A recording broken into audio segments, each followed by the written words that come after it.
could not fit anymore, meaning I couldn't really spend anymore. Hi everyone. Hello and welcome back. What you see in front of me is my Japan haul. Now it doesn't really look much of a Japan haul, so allow me to explain.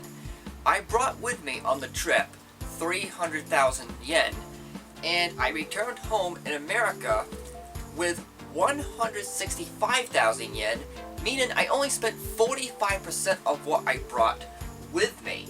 So I wish I could have spent more, but due to the fact that I bought Christmas presents for my family, this luggage over here could only fit so much.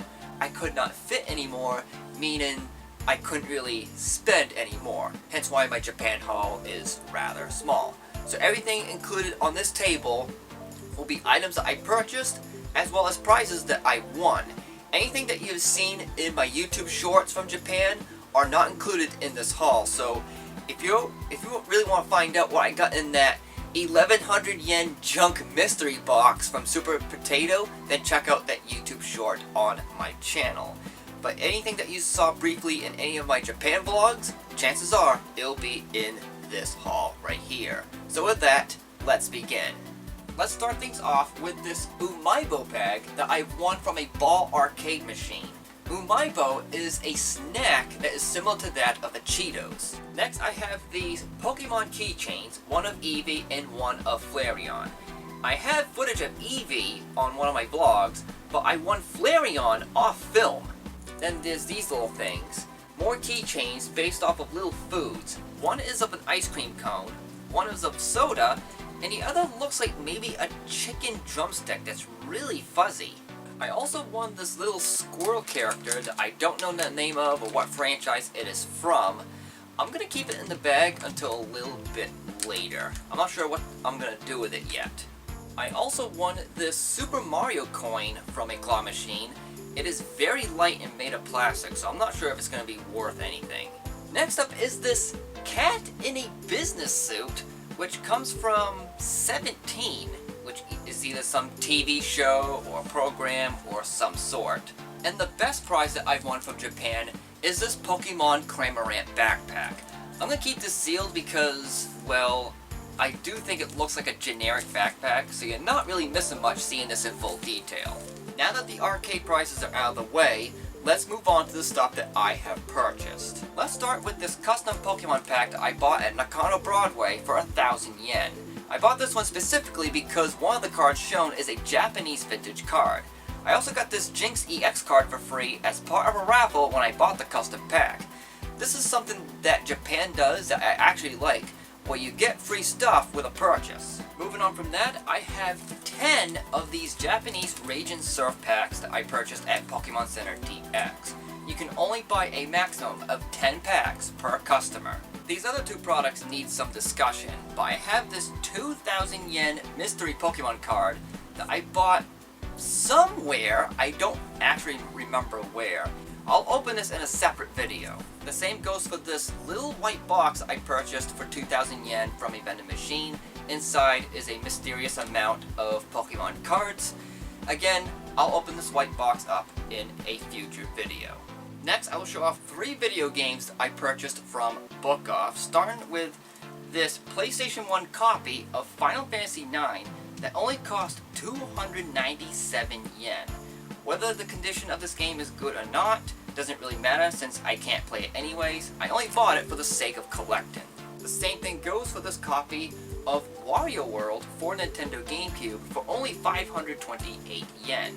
I just like the look of the game box, so again, this is just purchased for collector's purposes. But the third game I might actually be able to play. It is a copy of One Piece for Game Boy Color, which only costs 220 yen. Let's see if this actually works, and if it doesn't, no big deal. It was cheap anyways.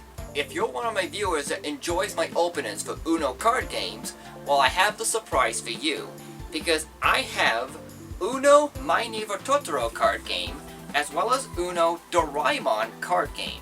Excuse the packaging, they did get a little ripped during transit on my way back to America. Videos on these card games will be available sometime in the future, so stay tuned. And speaking of games, I also have this Pokemon Ubungo game. Not sure how this is going to work out. Hopefully there'll be some English instructions inside.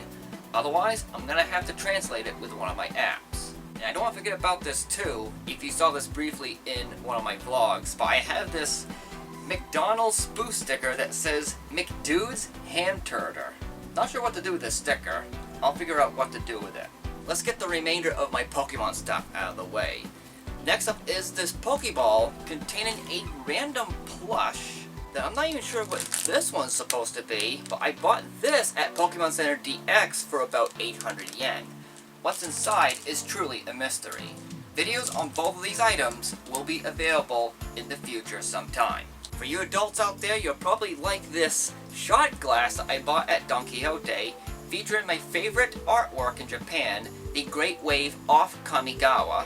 And that shot glass would go very well with this bottle of plus 66 sake liquor distilled from Japanese rice. I guess I'll do the Japanese souvenirs next, starting with this Japanese fan.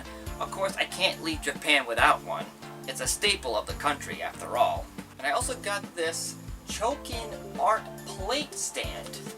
They had a various amount at Don Quixote, and I decided to go with this one, just because it shows Mount Fuji in the background.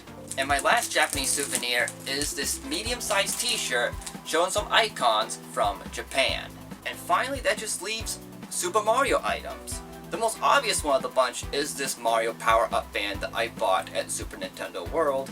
I think I showed it off briefly in one of my vlogs. Next are these Mario playing cards showcasing art from past Mario games. I'll reveal all of these cards in a separate video.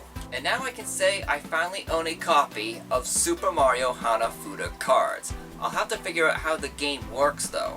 Then I have this Superstar tin containing a various amount of treats inside. I'll probably do a taste testing on this product in a separate video. And the final item of my Japan haul is this Nintendo Tokyo t-shirt, which all it says on it, plain and simple, is Nintendo Tokyo. And there you go, I hope you enjoyed my Japan haul, and with that, that's going to do it for this video. Thanks for watching, like and subscribe for more, and don't forget to check out my gaming channel, Markis Gaming, for video game Let's Play content. I'll see you later, but until then, like always, take care.